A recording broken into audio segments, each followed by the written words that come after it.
there's a ticking sound inside my dash whenever I start my car.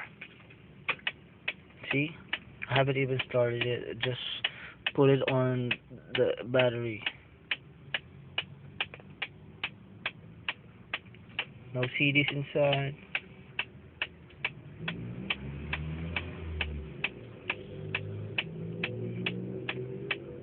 I had a problem with the car audio whenever I turn the volume up.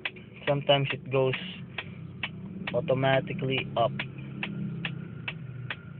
I'm also thinking about the aircon because sometimes my son puts things inside the vent. So I'm gonna check that out also.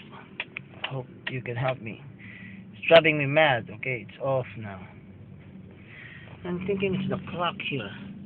Whenever it goes off, the clock uh, shows